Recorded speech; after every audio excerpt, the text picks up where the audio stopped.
Very well. Anyway, while we're all here tonight, let's welcome Sara M. from Hollywood with 10 years clean.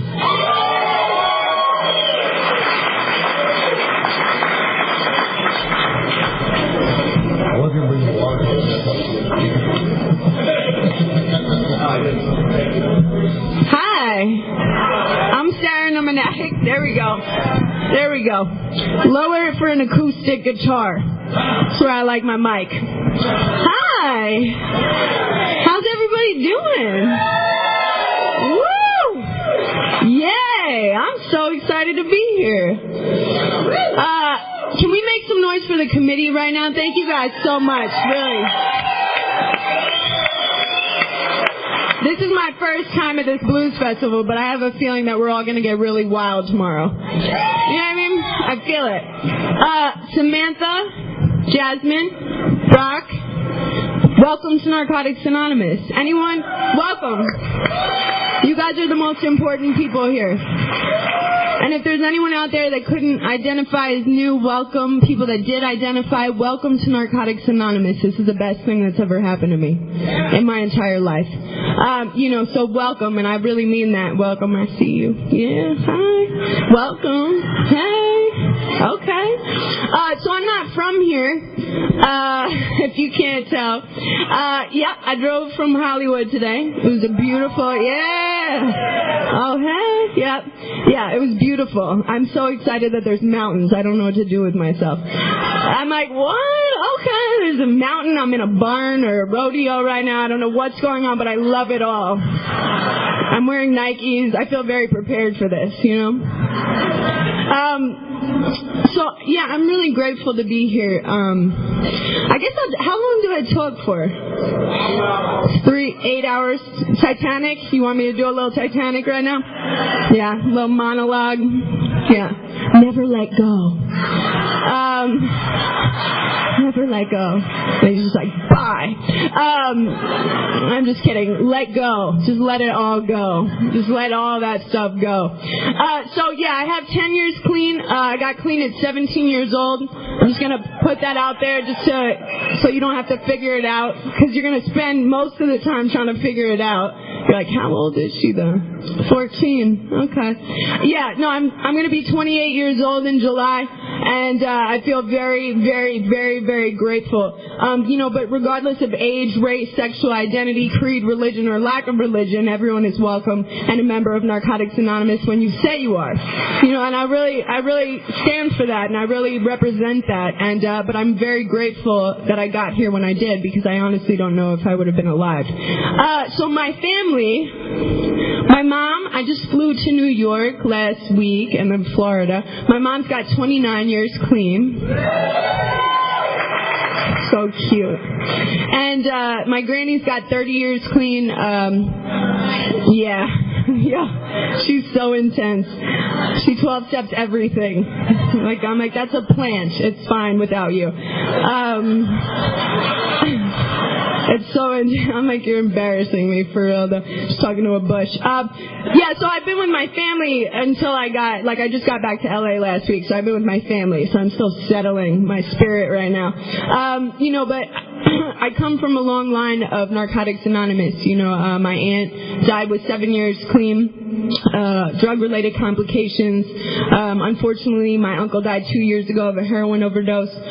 My dad died when I was 12 of a heroin overdose. He died. He relapsed at 13 years clean and never came back. My grandfather died with 25 years clean, drug-related complications. And last week, not only was I celebrating my mom's anniversary, but I was also saying goodbye to my sister. And so that's where I'm at right now.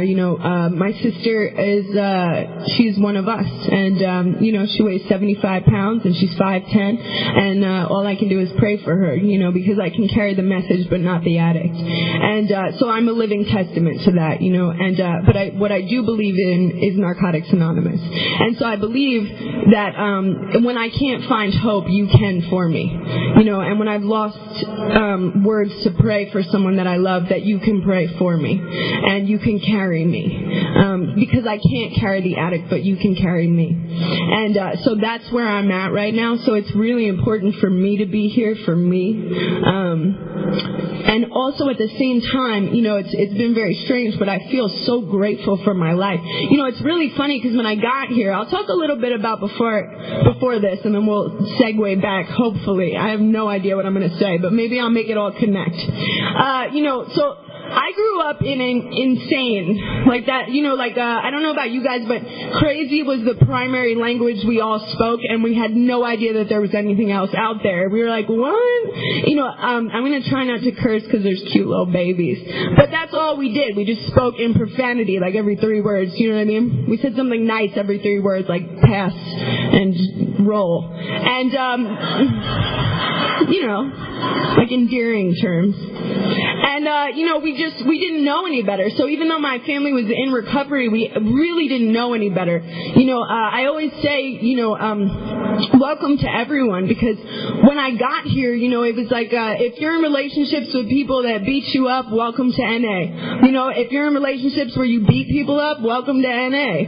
If you don't like to eat at all, or you like to eat too much, welcome to NA. If you like people that don't like you and you want to date them and it's the same guy every time or the same girl, welcome to NA. You know what I mean? Welcome to Narcotics Anonymous. We can fix all that if you want to. And if you want to stay that way, you can do that too. Welcome. It's because that is my story, So I came up and I grew up in New York, and I grew up with my mom, and my mom was in a series of abusive relationships with men in NA. And what I understood is that the way you communicate is with your hands and not sign language. And And so, that's all I understood. And my first drug of choice, for me personally, I grew up in such insanity that my first drug of choice was fantasy. And it still is today. And what that looked like was Nancy Drew. And Nancy Drew was a girl detective, and she solved crime, and she went to high school, and she was a cheerleader. You know what I mean? I really wanted to be that, and I really wasn't. And so that's where I hid. And when I was, I started stealing at the age of 5. What it was that I wasn't enough, and I didn't have enough. And I needed what you had. And that still wasn't enough. That's what I suffer from. There's a lot of people when we're new, we think this is a drug program. It's not. But welcome. What this is, it's about the disease of addiction. And what the disease of addiction looks like is not enough all the time. It's obsession and compulsion. It's anything. For me, when I got here, I was like, I have a drug problem. I just need to learn how to smoke meth socially like a lady. Because I thought that was the thing. You know what I mean? Like there's just meth smoking on the weekends or something. That's not a thing. There's no such thing. But I really believed that. I was like, if I can just get this under control and stop hallucinating, I'll be fine because I'll get a boyfriend. And I got a lot of boyfriends, but that didn't fix anything. But what I found out is that it's not, for me, it's about the drugs, absolutely, because the place I go is to the bottom, and drugs happen to be on the bottom. But it's really about anything that takes me out of myself. And I will use anything that takes me out of myself until it doesn't work, and then I will graduate whatever takes me out of myself. And I've learned that through staying clean, because I've hit bottoms in recovery, and Netflix being one of them. You know what I mean? The darkest of bottoms. Really. Woo! A little onesie, a little Netflix, bottom. So anyway, okay. All right. I'm just trying to tell my truth right now, So anyway, I grew up with my mom, and eventually my mom didn't know how to take care of me, and so she sent me to live with my father. And I went out into the woods with nudists. I lived on a nudist colony and an indigenous reservation because I'm Irish and Italian. And standard, you know what I mean? So that I connect with the mountains. You can't tell, but I grew up, my family was really intense. Like if we killed anything, we had to eat all of it. So like we hit a raccoon and we had to skin it, make a drum out of it, and make dinner. And that's how I grew up.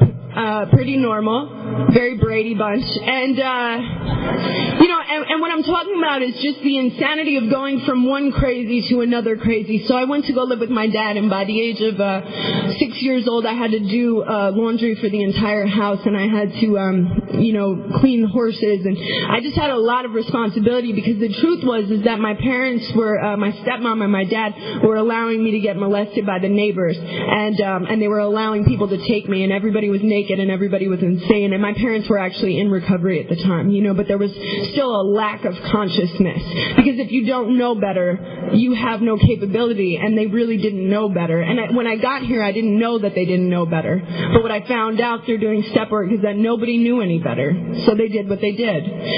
So anyway, I grew up like that, and it was very confusing for me, but I did understand at about the age of 7 that nothing was ever going to be okay. If you're new and you don't know what I'm talking about, what I found out through a very thorough 4-step is the exact nature of my wrongs, and what the exact nature of my wrongs is my perception. I have a lot of character defects, but my perception is the biggest. My perception shapes the world I live in. So when I look at you a certain way, I have to live out of that idea, and when you are my problem, there is no solution. So, hey. Woo! I feel like I should do some sort of a thing up here, but I don't know how to do anything, this is the closest I'll ever get to being a beauty queen, I feel like, with this little, you know what I mean? That's a little stand. What happened?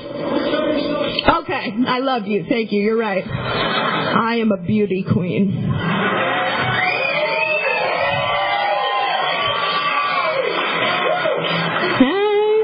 There we go. My hair doesn't actually flip. I've dyed it so much it just stays, but that was my hair flip moment, you know what I mean? Just do a little bit of that. Doesn't move, though. Bigger the hair, the closer to God. I believe in that. Yeah. We're tight. So, anyway, I lived in insanity. I like how we bounce back and forth. This is good.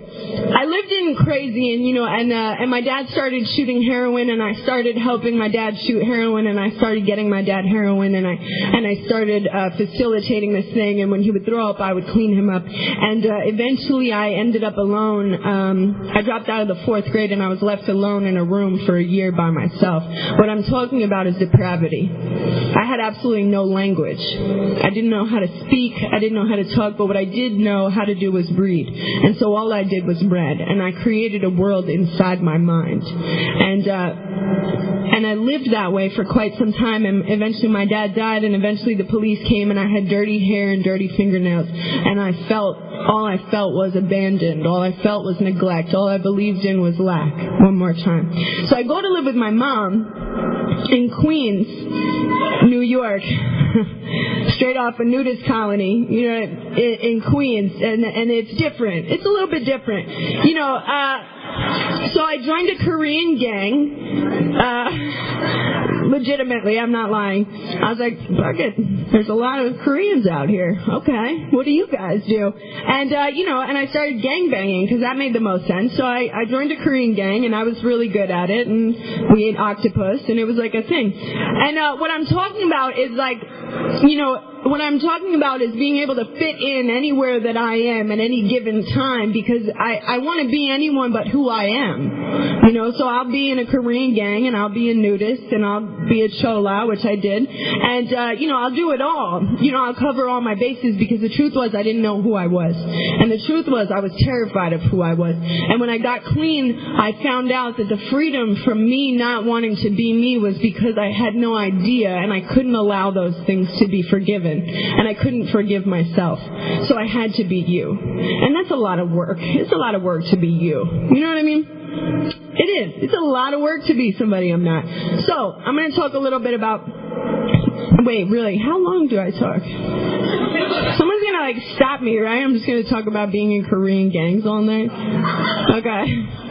I'm like, and I got clean. Bye. So my mom was in a multitude of abusive relationships. After that point, her boyfriend stalked me. It was all insane all the time, and I remember believing, I think for me, drugs saved my life at one point. I really do. I think they kept me, getting through life on life's terms to a certain extent until I really could find a way to get out, in real life. So anyway, I ended up moving to LA because my mom, they were going to put me in foster care in New York, and my mom had already moved to Los Angeles, and they were like, do you want to go there instead? And I was like, yeah, because Tupac. I was like, Tupac did it, so I can do it too. And so I did, and there was still cops in Los Angeles, which was crazy to me. I was like, what are you doing here? Because I had started getting arrested by the age of, 12, and I'd started doing drugs at 10, and, it was just progressive, and it was weird, and eventually I ended up getting kidnapped, and eventually, I'd been kidnapped and held by 3 men for days, and I was brutalized. And what I'm talking about, when I got here, I was so full of shame. When I got here, I was so broken, and I really believed that I would always be broken. I really, really believed that. And what I found out through doing step work and applying these principles in my life is that is such a complete lie. I was never broken. There was never anything wrong with me. They asked Michelangelo painted the Sistine Chapel, and I actually went with my mom to Italy 2 years ago for Christmas, and Michelangelo painted this incredible thing, but he was also a sculptor, and they asked him, how did you make David? How did you sculpt David? How did you make this thing? And he said, all I did was take away what didn't belong there. That's what step work was for me. There was nothing wrong with me. I just had to shed that stuff that didn't belong there. I had to shed all that misinformation. I had to shed all those lies, and I had to let the idea of who I was, let it go. And so that's what I've done here. And it has been very weird. I'm glad they didn't tell me when I got clean, this is going to be really weird. It's going to be mad weird. You're not going to know what's happening. What's that quote when if you want to find a new land, you need to be at sea for a while? That's a thing, right? Who went to school here? I didn't. Anybody? You did? Okay. Is that a thing? That's a thing, right? Yeah. I'm making it up if it's not. It's a new thing we're doing. That's the truth. In 10 years of being clean, I've been out to sea for quite some time at times. Very confused. But the reason I keep coming back, I'm going to get clean really quick, and then we'll stay clean for a little bit. Eventually I had joined gangs in Los Angeles, and I was doing graffiti, and I lived with 11 dudes in Inglewood, and we wrote our fake name on people's walls, and we were fighting the revolution against the man who I later found out was me. And it's devastating. I was like, what? No.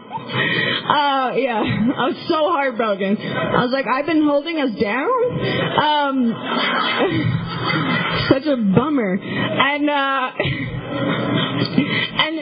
And I really liked the story. You know what I mean? I was really attracted to a lifestyle. I really liked the story because honestly, I only felt okay when insane things were happening. That's my truth. I really felt safe with a bunch of people shooting and selling drugs, and I loved that. That made me feel safe. But what eventually happened is I had a multitude of moments of clarity, and those are those moments where you have this connection with your spirit, and you're sucked back in, and you can recognize that it's a lie, that what you're pretending to be is a lie, and that drugs are a lie,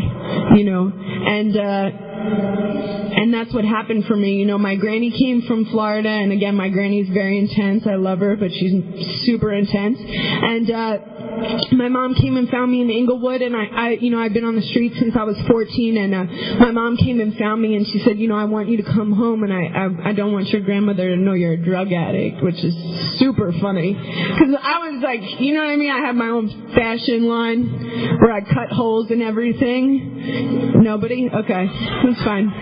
That's fine. I was hallucinating. I saw things that weren't there. I heard things that weren't there. And I was also bleeding from my ears. They told me I was going to be permanently deaf. So I looked kind of like a drug addict, you know? I had like a little bit of drug addict look to me. I had no eyebrows, no hair. I'd plucked everything out. I'd shaved it all off. I was ready for the war. And, you know, and so I went home, and my grandmother, you know, she didn't say anything to me. All she would do every morning is she would make me a plate of food for breakfast, and she would hand me the plate. And it always makes me cry, and I don't know why, but it was the first time that I had a real clear indication the exact nature of my wrongs.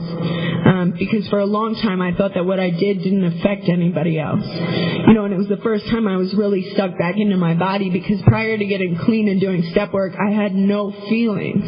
I did not feel anything. You know, I chased crazy because it gave me some semblance of feeling something, but it was still very small. I could not feel. And from that moment forward, I made a decision to get clean, and I haven't used since. And I don't say that to be like boastful. I say that because I hold on to my clean time, because I've seen so many people die.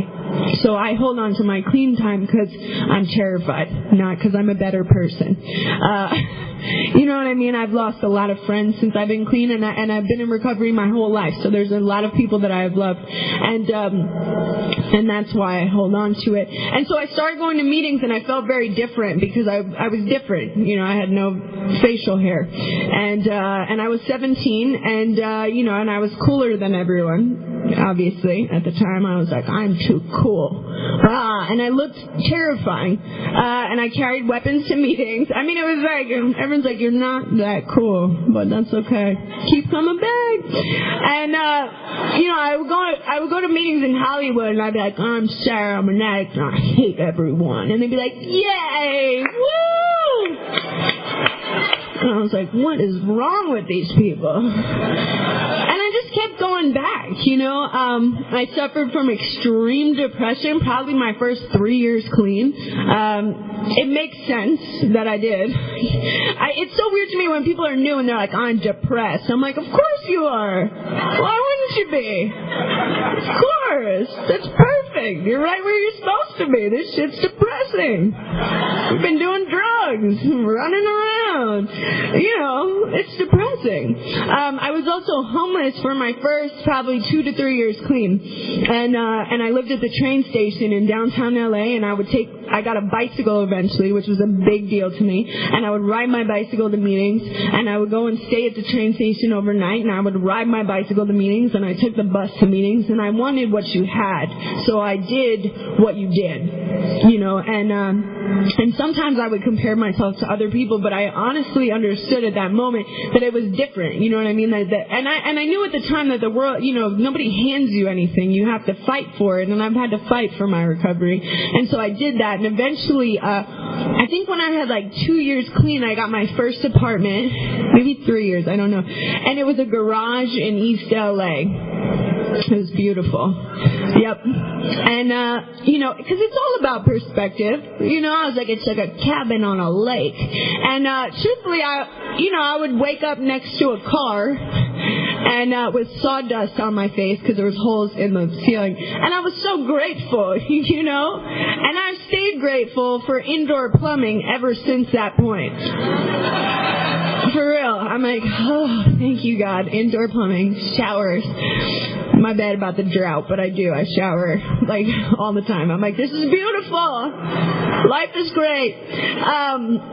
Because I remember what it felt like to not have socks, and I remember what it felt like to not have indoor plumbing, you know, even in my early recovery. And now I'm going to talk a little bit. So I got a sponsor when I got clean, and it was a man with a ponytail. You guys are distracting. I'm sorry. I'm too East Coast for this. I'm like, hey, you, be quiet. Sorry. No, I love you. I'm kidding. But I do have ADD, so it's real. When I got clean, I got this sponsor, and everyone's like, who's your sponsor? And I was like, it's that guy with the ponytail. And they were like, no, you need to get a woman to sponsor you. And I was like, I don't know how to talk to them. And so I got a woman that looked like a man to sponsor me. And she was like a hot man, though. Weird. Okay.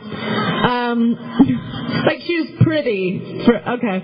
Never mind. And she changed my entire life, and she absolutely changed my life, If I would have known what I was walking into when I got here, I would have walked out. And not because it's, insane and we all hold hands and chant. It's a little weird, but mainly because I wouldn't have felt worthy of it. My life is absolutely beyond me. I live every day in a life that I don't even understand sometimes. Sometimes I'm confused. I'm like, why did you give me all this responsibility? What's going on? Do you think I'm someone else? But I do it anyway because I think they believe it, so then I believe it, and we're all pretending anyway. Right? Because the thing is what I found out too is like you can be miserable or you could be happy. That's it. That's the whole trick. So it's like everyone's like, "Ma." I'm like, yeah, we have to do the same thing anyway. So you could either be bummed out and nobody wants to be your friend, or you could be happy. There's two options. You know what I mean? I know it's crazy, but that's it. You're like, okay, I'm happy. Done.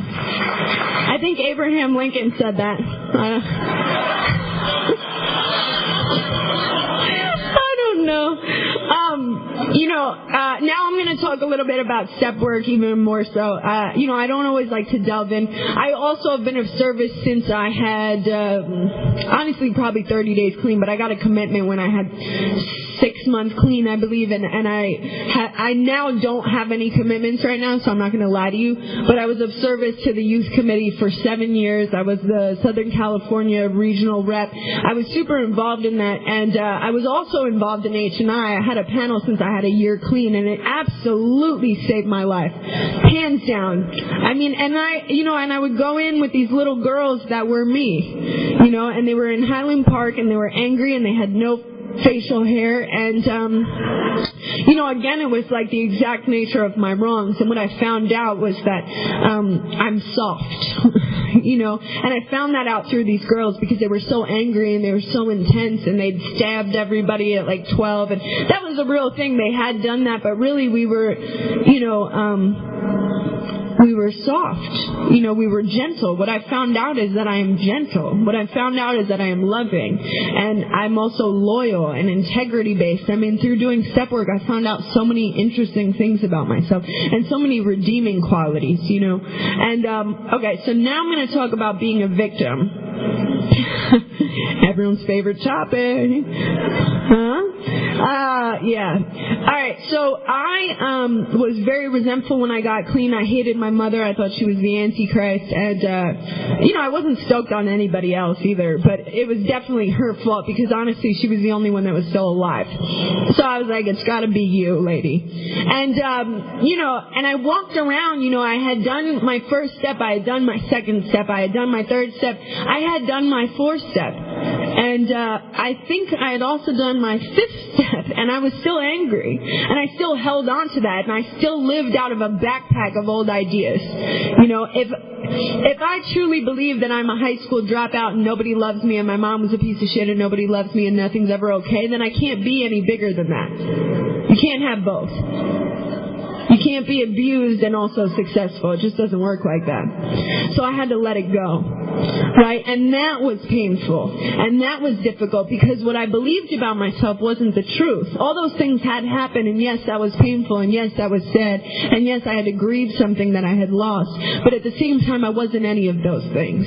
Those things had already happened. And the exact nature of my wrongs was choosing to believe that that was my reality today. Right? And so I had to let that stuff go. And at first it wasn't easy. The other thing about being resentful is that it is a lot of work. And I don't have time for that today. You know what I mean? I really don't. I'm like, I don't even care. Because I like myself. But at the time I didn't. I like myself. Thank you. You keep starting the clap, and I love you for it. Because you're like a leader right there. Yeah, you're the guy. You're just out here making the clap happen, and everyone follows. I like that. So the relationship with my mother, here's what happened. I think I had 2 years clean, and I was 19 years old, and I don't always talk about this, but I think there's a lot of people that I love here from Bakersfield and things of that nature. I think I talked about that. Yeah. I don't think people do this anymore, by the way. I don't know if that's a thing. So you got it. Killing it. So, I had 2 years clean. And again, this is like an outside issue, but here's the thing about Narcotics Anonymous. Since I've been in NA, I've traveled the world. I was the first person to do whatever I do in Romania, right? My job. I'm the only woman that's ever done it in Romania. They tried to kill me. That's a true story. You know, like I've done crazy things. I've been crazy places. I have experienced life in every facet, right? So that's why I talk about these things, but it's not Narcotics Anonymous based. But the step work has primed me to live life on life's terms everywhere, because that's what our 12-step talks about. Is not only living this message in the rooms of Narcotics Anonymous, which is kind of difficult, but not the hardest, but taking that information outside. And that's what I live by, and that's what I do today. So I got 2 years clean, and I'm 19 years old, so I know everything. Yeah, right? Okay, tight. Yeah, I'm like, I know everything, and I sponsor everyone, and I'm God. And you're breaking all the traditions. I'm going to quote it to you. Your offenses. And, yeah, I, like, carried the book everywhere and, like, yelled at people, and I just was, like, really intense. Now I misquote things. I don't give a shit. I'm like, whatever, read it yourself. It's fine. So anyway, I've got 2 years clean, and I'm still living on my own, and everyone has still failed me. And, you know, for Christmas, my mom gets me this 3-day seminar to this thing, right? And I'm like, I'm already in a cult, Mom. You know, I'm like, I hate you. Other kids get iPods, and, you know, whatever. So I go to this thing, and it's in Orange County, and it's with a lot of white people with money, which I was very afraid of when I got clean. I really was. I was terrified. People with money and, like, with nice teeth and houses, they scared me on a very deep level. I'm still working through it, honestly. And so I went down there, and they were all, like, normal, and I was different, and I was different, and I was different, and they were normal, and I was different. You know, because, again, it's what I tell myself that becomes real. So I go. 12 hours a day, fluorescent lighting, rich white people. Scary. And I learn absolutely nothing because I know everything. Second day comes. Crazy. I learn absolutely nothing because I know everything. Crazy. Third day comes, right? On the first day, the guy said, on the third day, I'm going to tell you the meaning to life. So obviously I stayed because I wanted to watch them all commit mass suicide in tracksuits. For sure. I was like, this is going to be tight. This gift is actually pretty tight. And, you know, so whatever. So I go the third day, and I'm like, I'm going to show all these people, like, I'm going to prove everyone wrong or something. You know what I mean? I don't know. Or I'm just going to watch them do this weird thing and go to, like, their own planet or something. I don't know what's going to happen. So anyway, the guy goes, I want you to write down the saddest things that have ever happened to you. And I'm like, yes! Slow clap. I'm going to win. I've been waiting my whole life for that moment in Orange County. You know what I mean? I was like, I'm going to win. I'm going to take home the sad prize. I'm going to fuck all these people up. Yeah. So I write down, I was molested. My parents never loved me. My dad shot dope in front of me every day. All my things were sold. I was poor. You know, I was kidnapped. I was raped. I was brutalized. You know, just a whole thing. And so I've got this scroll, you know. And the guy goes, I want someone to come to the front. Now, I'm not going to go to the front because I'm a good addict, so I like to understand the deal before I sign up, you know what I mean? I have to know the angle before I fully commit to anything. And so this woman goes to the front, and he goes, what's the saddest thing that's ever happened to you? And she starts to cry, and she goes, when I was small, I was raped. And the whole room gasps. And he goes, and what did you have for breakfast? Yeah. I'm like, this guy is dark. This is dark. This is like really, like these people probably paid a lot of money for this. And she goes, I had a granola bar And he goes, and what happened to you when you were 12? I was raped. And what'd you have for breakfast? A granola bar. And what happened to you when you were 12? I was raped. And what'd you have for breakfast? A granola bar. And it hit me. For the first time, it hit me. You know, I was told that I had to let go of these things. I was told that I had to let go in order to become bigger. But I didn't understand. And at that moment, it hit me. You know, what had happened in the past was that I had been abused, neglected, fill in the blank. But today, I had a granola bar. And he said, you know, you spend your whole life thinking about what other people are thinking about you, and you fail to live. And at the end of your life, you're going to die. We're going to go to Denny's for about 15 minutes, and then we're going to get over it. So what do you want to do with your life? And it was like from that moment forward, I understood. You know, I understood that whatever had happened, and the step work had primed me for that experience, as it always does. Whatever had happened had already happened.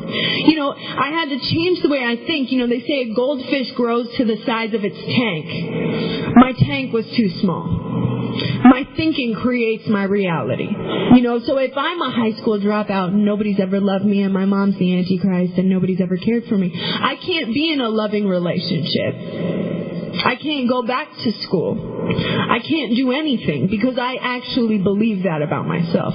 You know, but when I am a whole person, when I come from a place of empowerment, which is what the principles have done for me, when I am not abused, when I am not neglected, when I am not a drug addict, when I am not dirty, when I don't live in depravity, when I don't settle for less, I can be anything that I want.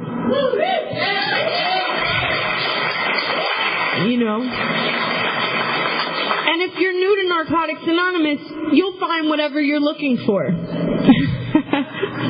Or if you're not new, you'll find whatever you're looking for. You know, and when I got here, what I looked for was crazy. And I identified with crazy, and I followed crazy until crazy just didn't fit anymore. And trust me, I tried. You know what I mean? I wanted it to fit. But eventually what happened through doing the step work is that it just slowly dissipated. And over the years, I've become somebody different, you know. And now how much time do we have? I point to you. An hour? Yeah, okay, tight. You guys are lying to me, I think. I feel like I've been talking forever. I don't even know. It's been an hour. Oh, so I should stop. Oh. I have another hour? This is a 2-hour speaker thing? I'm going to start doing spoken word or something. That's a joke. No, I'm not. That was my past. When I didn't realize how weird it is. All right, now I'm going to talk a little bit about recovery. So I've been talking about recovery, right? Yeah. Let me talk about later in life, because that's been what's really interesting. You know, I think for me, when I got a year clean, I wrote this list out of what I wanted out of Narcotics Anonymous, and it was even earlier than that. That was a lie. And I wrote out all these things, and I wrote, you know, I want to have peace of mind. I want to have self-esteem. I want to have a boyfriend that pays for my things. I want to have a car. I want to graduate high school, you know. And eventually I figured out what I love, and I wanted to know what I wanted to do and pursue it passionately. And there's also other literature that now feeds into that, which is The Journey Continues, right? That's what it's called? Yeah, I love that book. That's right. And it's basically all about that. You know, it's all about, it says that we are very passionate people, which we are. If we want to get high, we'll make all types of weird things happen. You know what I mean? We're like, well, all right, let's go. And we'll make a pipe out of a rake. Or whatever, you know. We're passionate. You want to get high? Just give me a blade of grass and a whisper. You know what I mean? You're like, what? We're very resourceful. You know, so what I've been spending my life doing is being passionate since I've been to NA. And that came in the form of service at first. That came in the form of H&I, and that was my passion. And over the years, it's changed. And so anyway, I have a beautiful life and a beautiful job today. And I just want to talk about succeeding and failing a little bit, you know. I was really comfortable with failing. It was kind of my thing. right? And so over the past few years, I've had to be okay with being successful. And it's terrifying, and it's uncomfortable and it's weird. It's weird to pay bills. It's weird to get a job. It's weird to pay taxes. You know what I mean? It's weird to show up places continuously. It's weird to be in monogamous relationships. These are all very baffling things. It says in the basic text, if we're not high, it's weird. You know what I mean? So doing all those other things while not high is super strange.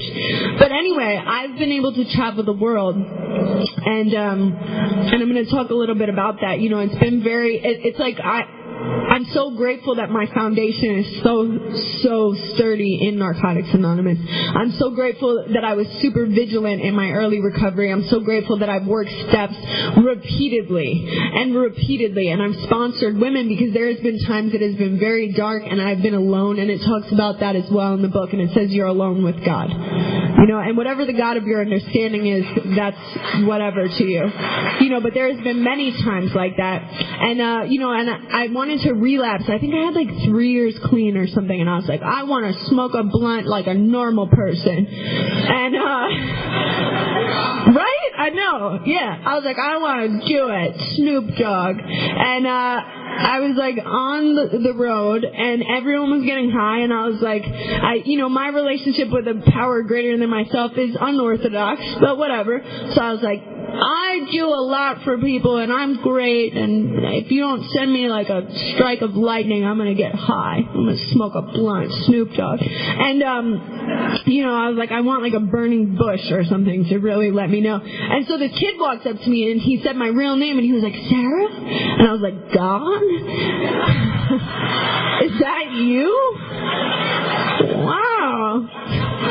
And he was like, no, in your face, which was a meeting that I went to on Thursday nights in Hollywood. Meanwhile, we were in a totally different state, in a different place with a bunch of people. And I was like, oh my God, you're clean. And he's like, no, I relapsed when I got here, but how are you? And then I prayed again, and I was like, can you send another one that's more clear? Because I'm still very confused. But the thing about like staying clean is, the reason I stay clean is not because I don't like drugs. I like drugs a lot. Personally, I don't know about you guys. I really like drugs. Drugs is great and weird and dark and fun. But the reason I stay clean is because I'm so connected spiritually to you guys. The reason I stay clean is because the feeling that I was looking for in getting high is something I live with every day now. Clean. So that's why I stay clean. It's because I love my life today. That's why I stay clean, because I feel so free. Now I'm going to talk about one more thing. Right? All right, whatever. Okay. I'm just going to camp out here all night. I don't care. I'm going to talk about, I love my mother today. My mom is incredible, and I had to, like I said, I had to let her be different. I had to let her be a different person, and I had to change. And,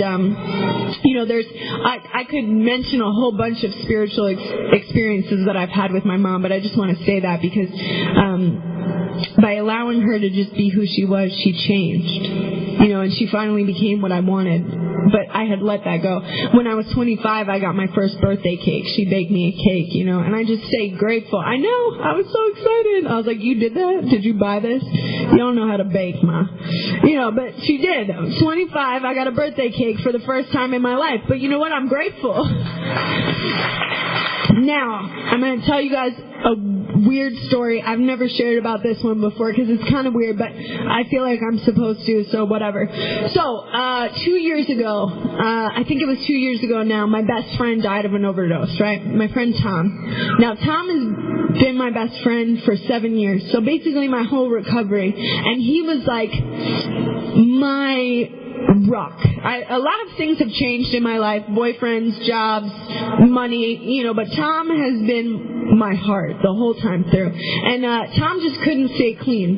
Tom was one of those people that did not want to live life on life's terms. And there's some people who struggle with that, and some people who really, I don't know what it is, but they just can't stay clean. And Tom was one of those people. So I knew Tom was going to die about 3 days days before, and I don't know why, because he had relapsed previously. This time it wasn't bad, but I walked into my house one day and I just heard this voice in my head, and it said, Tom's gonna die. And so I called Tom's dad and I said, Tom's gonna die. And his dad said, I don't know why you would say that. And I'm like, I don't know. So I tried to call Tom, and I called Tom for 3 days. I showed up to his apartment. He wasn't there. And Tom died. Now, it was devastating. I have lost a lot of people. There's a lot of things that have happened in 10 years. Beautiful, painful, either way. But the reason I share this story is because it's about that interconnectedness of Narcotics Anonymous. So Tom dies, and I'm incapable of functioning. And I don't know why, because, like I said, I've lost 2 sponsees. I've lost a lot of people, but Tom hit me. So I didn't talk for about a month, and I had to have emergency jaw surgery the day after Tom died. I broke out with this infection all over my face, and I had to get bone grafts in my jaw, right? Standard. Welcome to my life. This is normal. So, I love you because you get it. I'm like, yeah, right. Bone graft, sure. What else? Anything? No? Meteor? No? Okay. So anyway, I go, a month later, I go to Tom's family's house and I bury Tom, and I had a boyfriend at the time, and I had a dream that my boyfriend cheated on me the night I was burying Tom, and he in fact did, right? So it's just this is with clean time. This is with, keeping drama out of my life. This is with a simple life at the time, prior to all this happening. So when things go crazy, I don't really feel comfortable anymore. Like, I'm not like, oh, you cheated on me, and you're dead, and I have a surgery. Like, it doesn't feel good. I'm like, this feels gross. But that happens. When you say clean, life happens like that. And so anyway, now, my boyfriend's cheated, and I'm burying Tom, and I go home, and I'm crying, and I'm reading this book, and it talks about, like, when people pass away, there's, like, a sign they can send you, which is, like, butterflies. And whether or not you believe in what I'm talking about, I don't care. So, let me just get that off my chest. Don't give a shit. So, it really doesn't matter. So, I'm reading this book, and I'm crying, and I'm like, why couldn't we have chosen a code word like butterflies? And I'm alone, because you only cry like that when you're alone, hopefully. Respect yourself. No, I'm kidding. I'm joking. That's a joke. Cry like that in public. So I'm alone and I'm doing this, and all of a sudden my phone rings, and it's a Sunday night, and it's a call from Long Island, New York, which is where I'm originally from, and it's 1 a.m. their time, or 2 a.m. their time, and I pick up the phone, and I'm like, hello, because I think something else tragic is about to happen, because standard, and I'm like, hello, and this guy goes, Sara? And I go, God? No, I'm just kidding. I'm just kidding. And he goes, I'm supposed to tell you something. And I'm like, who are you? He goes, oh, it's Paul. I'm like, okay, Paul. He's like, we met that one time. You met me and my wife and my kids. No, I'm like, Paul's trying to sleep with me. This is really awkward. You know what I mean? Like, I'm like, Paul, why are you calling me at 2 a.m.? And he's like, no, I'm supposed to tell you this thing. And I'm like, what's up, Paul? And he goes, 2 weeks ago, me and my wife came home, and there was a tree delivered on our front lawn. And I'm like, okay, Paul. Good for you, man. Way to order a tree and get it. Proud of you. Yeah, thanks for sharing, Paul. And he goes, it was a red Japanese maple tree. Now, I had buried my dad in Long Island underneath a red Japanese maple tree. And I'm like, okay, man, cool. And he goes, the thing is, I didn't order a tree. And I'm like, okay. And he goes, we walked over to the tree, and hundreds of butterflies flew out.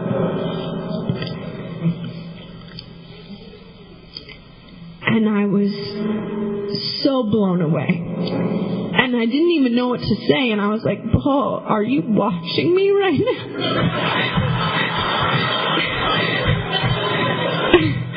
Like, low-key, I was like, is the light on my computer on? Who is this guy? And he said, I don't know why I'm calling you to tell you this, and I don't actually know you, and I have no idea what I'm doing right now, and I'm super confused, but I just want to let you know that what you're doing is changing people's lives. And you know, some people can't get this, but you have, and some people don't have the ability to live life big, but you do, you know, and you can, and you need to keep going. No matter what happens, you need to keep going. No matter what happens, you just need to keep going. And Paul saved my life, possibly. You know, Paul saved my spirit because my spirit was broken. And that's why I love Narcotics Anonymous, and I love its members. And, you know, anyone that's in here tonight, I have the same thing to say to you that Paul did to me. And that is keep going. Because what I understand is that if we are outside in the space right now, and if we are alive, and if we are breathing, and if we have the reprieve from getting high just for today, and that obsession gets lifted just for the next 10 minutes, we all have the ability to help people. We all have the ability to change the world. And most importantly, the only time the world is changed is when I change myself. Thank you so much for letting me share.